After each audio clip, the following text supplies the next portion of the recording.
Haryana civil service से जुड़े सभी एस्पिरेंट को दिशा क्लासेस की तरफ से हमारा नमस्कार। तो करंट अफेयर्स कहाँ से शुरू करें, हिस्ट्री कितना पढ़ें, कहाँ से पढ़ें, ये काफ़ी सारे सवाल हैं जो अब रेगुलर उठने लग गए हैं, क्योंकि हमने देखा है परीक्षा को 60 से 80 दिन के करीब बचा है। तो सभी अपना फुल रिदम में तैयारी कर रहे हैं। उसी संदर्भ में एक छोटा सा वीडियो है जिसमें हम लास्ट ईयर के पेपर की भी डिस्कशन करेंगे कि करंट के किस तरह के सवाल पूछे गए थे, और साथ ही साथ इस बार का एक छोटा सा हिस्सा करंट का 8-10 टॉपिक है, उनको थोड़ा सा मैं डिटेल में आपको बताऊंगा कैसे पढ़ना चाहिए, ताकि पिछली बार जो चूक हुई थी बच्चों से वो इस बार ना हो, क्योंकि आपको यूपीएससी के लेवल की तैयारी करनी है। व्हाट्सएप ग्रुप हमने बना ही रखा है 8302800006 पे HCS के नाम से। तो आप अगर उसमें जुड़ना चाहते हैं तो हमें अपना नेम, सब्जेक्ट, एड्रेस और नंबर ऑफ अटेम्प्ट, आपने अब तक HCS के कितने अटेम्प्ट दिए हैं, ये हमें लिख के आप हमें मैसेज कर दीजिए। अभी भी मैं देख रहा हूँ काफ़ी सारे बच्चे हैं वो लगातार पहला मैसेज उनका हेलो लिख के आता है, फिर वो चाहते हैं इस हेलो का रिप्लाई आए, फिर वो दोबारा मैसेज करे, फिर वो तीसरा मैसेज करते हैं प्लीज़ ऐड इन ग्रुप। तो आप ऑलरेडी भी ग्रुप में आपको ऐड कर दिया जाएगा। हाँ, थोड़ा सा समय लगेगा, हम भी थोड़ी देख लेते हैं, क्योंकि ग्रुप में काफ़ी सारे लोग हैं जो पुराने जुड़े हुए हैं, लड़के लड़कियां भी है, तो उस अनुपात में हमें थोड़ा बहुत देखना पड़ता है कई बार। लेकिन फिर भी हम लगभग सभी को ग्रुप में ऐड कर देते हैं, क्योंकि इस तरह की मुझे अभी तक कोई डिमांड आई नहीं। वाले पेपर पे बात कर लूं, जैसे एक सवाल आया था नंबर 3 पे, ये वो पेपर है जो HPSC ने अपनी वेबसाइट पे अपलोड कर रखा है। तो इसमें उत्तराखंड में चमोली जिले में जो प्राकृतिक आपदा आई थी उसके संदर्भ में पूछा गया, और इसे ज्योग्राफी के कंटेक्स्ट में माना गया था। हालांकि मैं ज्योग्राफी के साथ जिसे करंट में भी मानता हूँ। तो चमोली जिले में जो बादल फटा था जिसकी वजह से एक झील बनी, और झील के अंदर डैमेज होने की वजह से काफी मानवीय आपदा हुई थी, उस संदर्भ में पूछा गया कि चमोली में जो आपदा हुई उसके बारे में निम्नलिखित में से 3 कथन। तो आप सिर्फ एक आपदा की डेट याद करके अपनी तैयारी को पूरा नहीं मान सकते, आपको काफी सारी चीजें पढ़नी होगी जिससे कि आप उस स्तर को प्राप्त कर सकें जो स्तर HPSC ने अपना पूछने का इन दिनों बनाया हुआ है। जैसे NDRI की, हरियाणा के संदर्भ में एक सवाल पूछा था, तो NDRI का भी पूछा था। NDRI की स्थापना कब हुई, हरियाणा के वन्य जीव पूछे थे। अब जैसे इंडियन पेमेंट बैंक की बात आई थी, उस टाइम पेमेंट बैंक हम देख रहे थे कि पेमेंट बैंक की स्थापना हुई है IPPB। तो उसमें कौन सी स्थापना कब हुई? 2016 में डाक विभाग के अंतर्गत 100% गवर्नमेंट इक्विटी इसके अंदर रखी गई थी। Post office saving bank product का मुख्य लक्ष्य है डिजिटल पेमेंट और रिमिटेंस को प्रोत्साहित करना है, जबकि IPPB मुख्यतः बचतों पर लक्षित होगा। तो दो तरह के बैंक थे पोस्ट ऑफिस में, पोस्ट ऑफिस सेविंग बैंक और IPPB, दोनों के बारे में। तो 4 कथन में 4 चीजों का डाटा पूछने की कोशिश की गई थी। जैसे इसके अलावा central board of film certificate एक सांविधिक निकाय है, स्टैट्यूटरी बॉडी है जो कि फिल्मों के सार्वजनिक प्रदर्शन का नियमन करता है। तो इस तरह के अभी और सवाल डिस्कस करूंगा। पहले मैं जैसे उदाहरण के लिए बच्चे पूछ रहे हैं सर तैयारी कैसे शुरू करें, तो देखिए तैयारी के लिए आपके पास मटेरियल है वो HCS ओरिएंटेड हो उतना ही अच्छा है।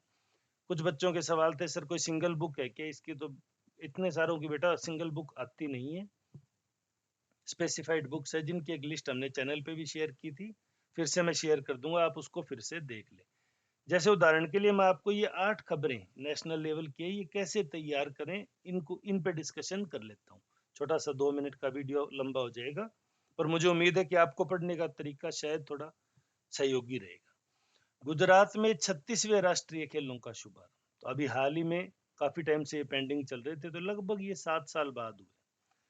अब सवाल तैयार करो, क्योंकि जो HPSC ने पैटर्न फॉलो कर रखा है उसमें वो क्या क्या पूछ सकते हैं। नेशनल गेम कब से स्टार्ट हुए, ये कौन से नंबर के गेम थे, 36वें हमने इसमें लिख ही दिया। टोटल कितने गेम थे इनमें, तो 36 गेम इसमें थे। कोई नया गेम ऐड किया तो उसके बाद इन गेम का ओवरऑल विनर कौन रहा, हाईएस्ट गोल्ड किसको मिले थे, वो सारी बातें हैं वो इसके अंदर पूछी जाएंगी। तो आप जब एक गुजरात में 36वें राष्ट्रीय खेलों की आप बात करें तो उसमें आप एक एक अकेली चीज याद न करें, अपितु सारी चीजें इसमें याद करते हुए चलें। मैं आपको दूसरा खबर के लिए लाता हूं, जैसे पीएफआई पे बैन लगा था, तो पीएफआई पे बैन लगाया किसने? होम मिनिस्ट्री ने लगाया या कोर्ट ने लगाया? तो पॉपुलर फ्रंट ऑफ इंडिया और उसके सहयोगी संगठन। फिर पीएफआई की जो पॉलिटिकल विंग थी उसका क्या नाम था? ये जो बैन है वो हमेशा 5 ईयर के क्यों लगते हैं? ये किस एक्ट के तहत होम मिनिस्ट्री को ये पावर मिली थी कि वो इस तरह के बैन लगा पाए? तो ये एक सवाल के अंदर इतने सारी चीजें आपको एटलीस्ट पता होनी चाहिए ताकि आप उसको अच्छे से पढ़ सकें।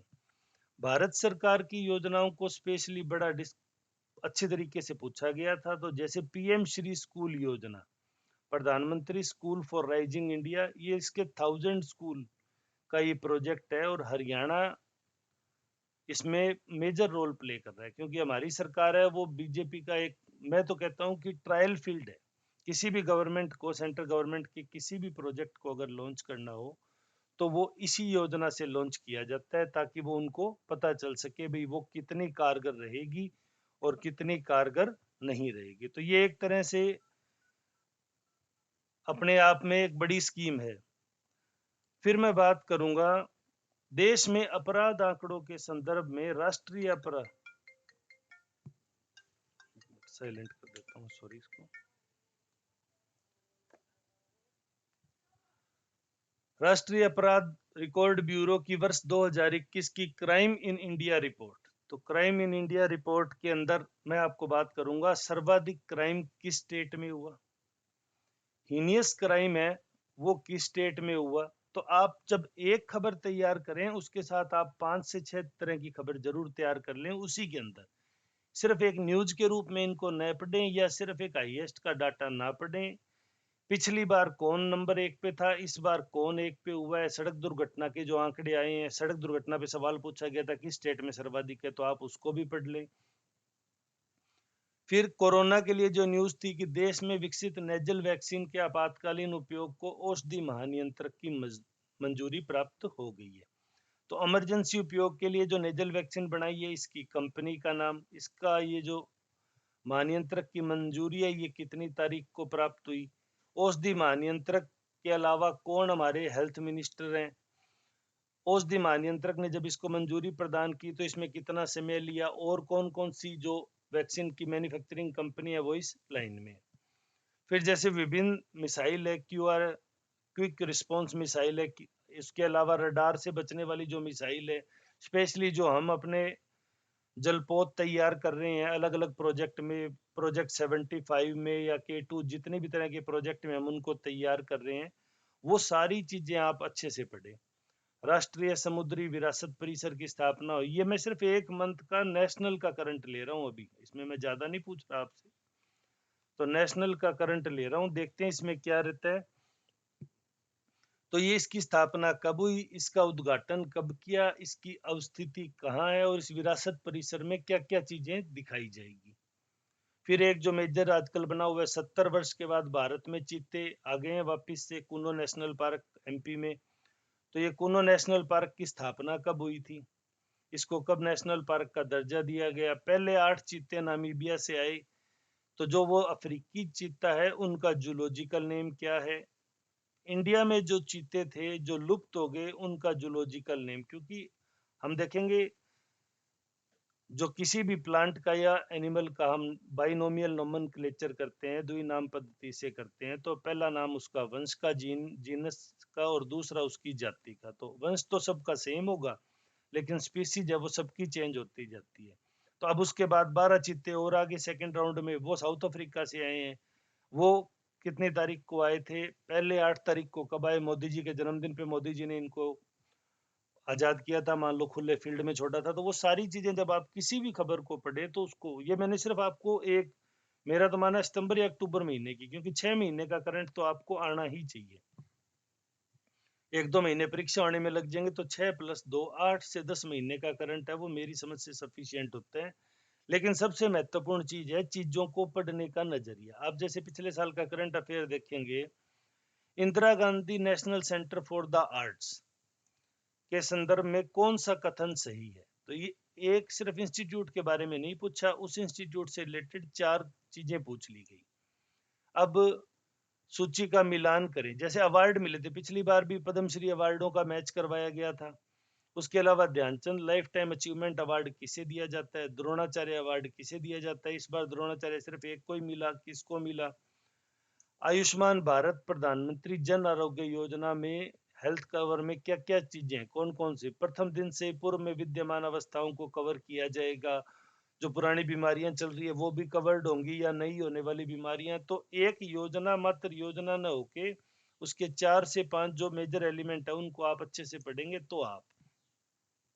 सीओपी कॉन्फ्रेंस ऑफ पार्टीज जो होती है तो ग्लासगो में हुई थी, उसके बाद कहाँ कहाँ सम्मेलन हुआ, यूएनएफसीसीसी के कहाँ सम्मेलन हुए थे, उनमें भारत ने क्या लक्ष्य की जिम्मेदारी ली भी 2030 तक 1000 गीगावाट गैर जीवाश्मी ऊर्जा कैपेसिटी तक पहुंच जाएंगे। भारत अपना 50% है वो नवीकरणीय से प्राप्त कर लेगा क्या। 2030 में प्रोजेक्टेड कार्बन में हमने कितनी कटौती का लक्ष्य रखा। तो आप सिर्फ एकमात्र चीज न पढ़ के उससे जुड़ी हुई सारी चीजें पढ़ेंगे तो आप इसमें बेहतर परफॉर्म कर पाएंगे, क्योंकि ये बिल्कुल यूपीएससी का पैटर्न हो गया। और मुझे तो कई मामलों में ये यूपीएससी में कुछ सवाल तो स्ट्रेट फॉरवर्ड होते हैं, ये तो वो भी स्ट्रेट फॉरवर्ड नहीं होते। The national apprentice training scheme एक प्रोग्राम है जो तकनीकी रूप से योग्य नवयुवक को उसके कार्य क्षेत्र में जरूरी व्यवहारिक ज्ञान व कौशल के साथ युक्त करता है। तो ये कितने दिन का प्रोग्राम है, उनकी ट्रेनिंग कहाँ दी जाती है, स्टाइपेंड दिया जाता है या नहीं दिया जाता। तो हर स्कीम को ये डिटेल में पूछ रहे हैं, इसलिए आप इनको अच्छे से पढ़ें। रही बात अभी आपको मटेरियल कहाँ मिलेगा, तो मटेरियल आपको दिशा क्लासेस भी प्रोवाइड करा देगा। हमारी टेस्ट सीरीज भी आप जब स्टार्ट हो जाएगी तो ज्वाइन कर सकते हैं। तो चैनल से आप जुड़े रहें, चैनल को सब्सक्राइब कर दें, बेल आइकन जरूर दबा दें ताकि आगामी वीडियो के नोटिफिकेशन है वो सबसे पहले आपको मिल सके। तो उम्मीद है बच्चों का जो एक बेसिक सवाल था सर करंट कैसे तैयार करें, उसका एक छोटा सा जवाब है ये।